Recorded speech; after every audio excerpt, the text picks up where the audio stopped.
Hello everyone, today we'll be making a set of flat bit tongs out of 5/8 round stock. You can see right here, I've already cut the round stock to length, 2 pieces at 8 inches long each. This will allow us to make each half of the tongs and draw out the reins.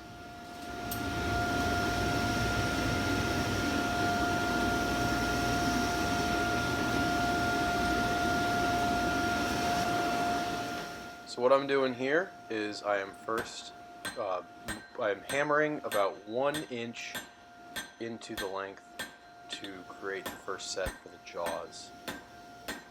Additionally, what I'm doing is I'm constantly going back and I'm just removing any of the bumps that can rise. It's one of those things, it takes a little bit longer, but you get a much cleaner result.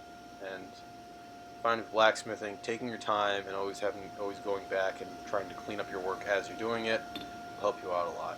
Next, what I'm doing right here is I'm creating the bolster. I'm hammering this at I turn the tongs 90 degrees and then I hammer at a 45-degree angle and start to straighten up. The reason you do this, I wasn't explained it initially, is it allows the tongs to fit together and move together much smoother.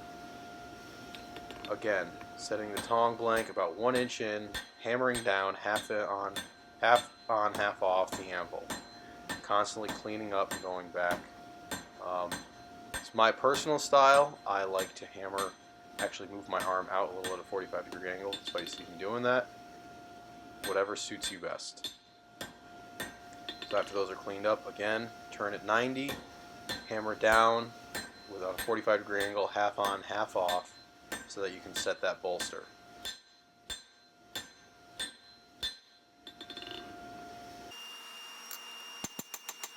Here I'm speeding it up. In the next couple sets, we're just going to be drawing out the reins. There are many different ways you can draw it out. You can use the horn of the anvil, you can use the peen of the hammer, and you can even turn your hammer at a 45-degree angle so that you're using the corner of your hammer. And you can also use the outside face of your anvil along the corner there, hammer down and try and push out metal a little quicker. Right here, I am setting down and refining the bolster a little. You can see this is that traditional what you see in the tongs. The biggest thing to remember is that you're pushing the mouth of your tongs farther down. You can go the other way and still get a pair of tongs that works if you're going for the farrier style.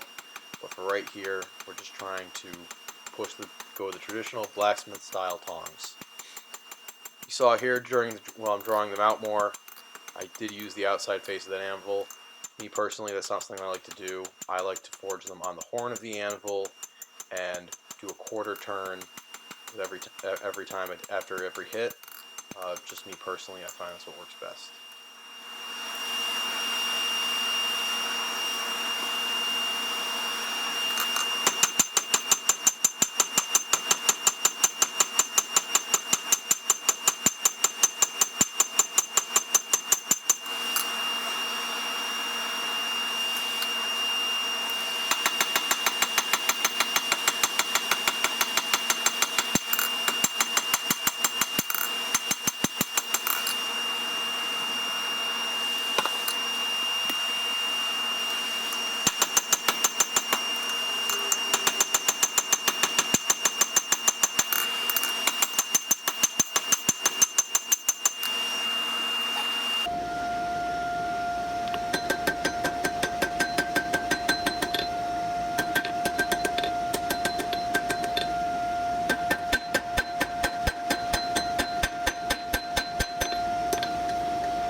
What we're doing here is we're just going back and refining the bolster a little bit. We're knocking those corners off.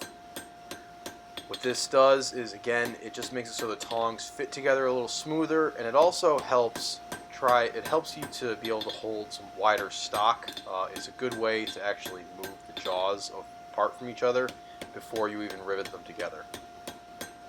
Again, you just hold it at a 45-degree angle, and then you hammer you hammer on the other corner.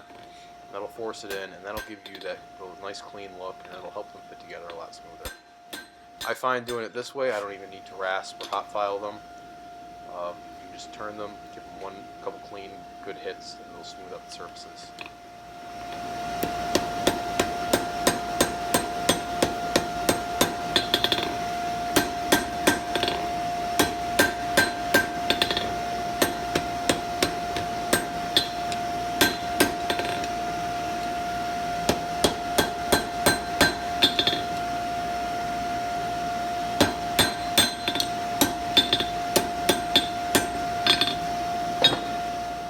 So here what I want to point out is sometimes when you're doing this, the jaws of your tongs can start to get away from perpendicular to your bolster where you're going to rivet them together.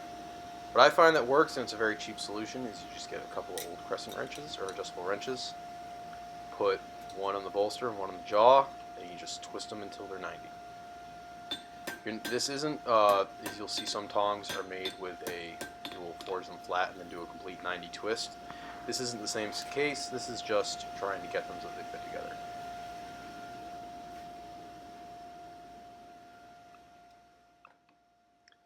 Here what I'm going to start doing is I'm going to start punching the hole for the rivet. What I like to do is punch it a little on the small side and then drift it out. I just do that so I can get a little more meat on them. You can see there, you know, sometimes it's hard to hold them, I dropped them right there, but yeah, so I like to drift out the eye where the rivet's going to go through. Get a little more meat around it. Find that the tongs will last a little longer if you have a little more meat around the eye. And then, so once I hammer down on one side until I can feel the anvil surface, I will flip the tongs over and I will bring them over to the pritchel hole, which is where I will knock out the plug.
Here what I'm doing is I'm just taking a drift and I'm drifting the hole a little bit wider so that I can fit a rivet through. Only thing, make sure you don't overdrift. It's pretty easy to go too far, and once you overdrift the hole, your only real option is to go with an next size up rivet. You don't want to be putting a rivet that's too small into a hole.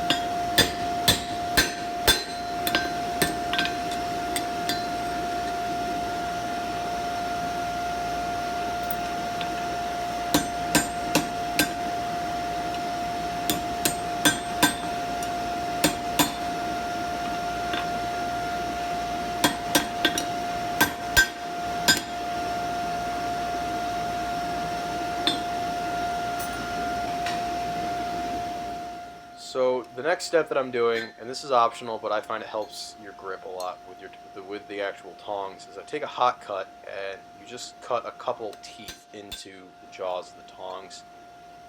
It just kind of roughs up the surface a little more, so it helps the jaws hold on to whatever stock you size them for.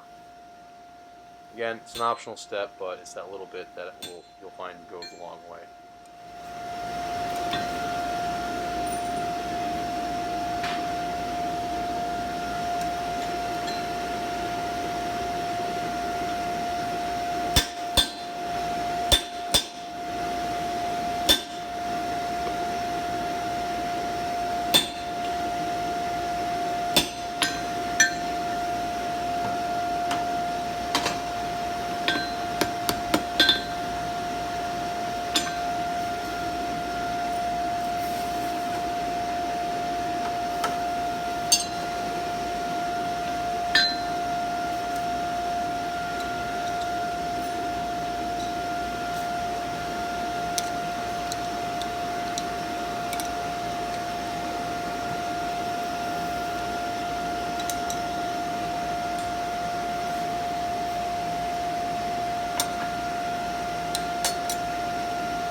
So once the rivet is heated up, you put in the tongs.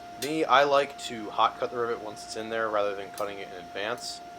But I mean, you can cut your rivets in advance, fine. That's whatever is your preference. I just knock it off the hardy and then I hammer it over right there. And I find that's what works real well for me.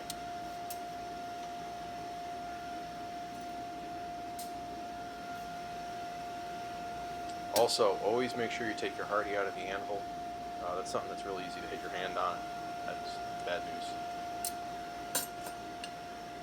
So now that I've heated my rivet back up a little bit because it got a little cold, just start with a couple good square hits on it. And if I notice that my rivet head is starting to slant one way or the other, I'll actually use the cross peen of my hammer instead of a ball peen like a lot of people say.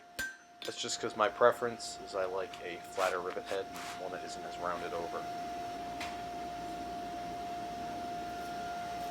Now once this is done, the jaws will be hard to open, so you just heat them back up, get them moving around. Use your hammer to line up the jaws of them a little bit more. And then you'll often find, sometimes the reins won't exactly line up, so I actually just stick my jaws right into the hardy hole, and I find that's quicker and easier than using a vise. Once they're in there, they're not going anywhere, so you can bend the reins to align with each other. And just like that, you have a pair of tongs. Hope everyone enjoyed the video. Now right here, I am hot fitting them. So I have a piece of 1/4 inch stock, just lightly tap it, move your reins around also. Hope everyone enjoyed the video. As I said before, I will be announcing every video that I make, I will be giving away the item that I make in that video. So make sure you check out next week's video to see who wins these tongs. I'd like to make these videos for beginners because videos like this help me so much. Please make sure to drop a like, comment, or and share, and possibly even a subscription. Everything goes a long way. How you enter the contest is every like is 1 entry, every share is 1 entry, and every comment is 1 entry. Thank you all for viewing the video. Hope you like it. Please let me know your thoughts and look out for next week's video.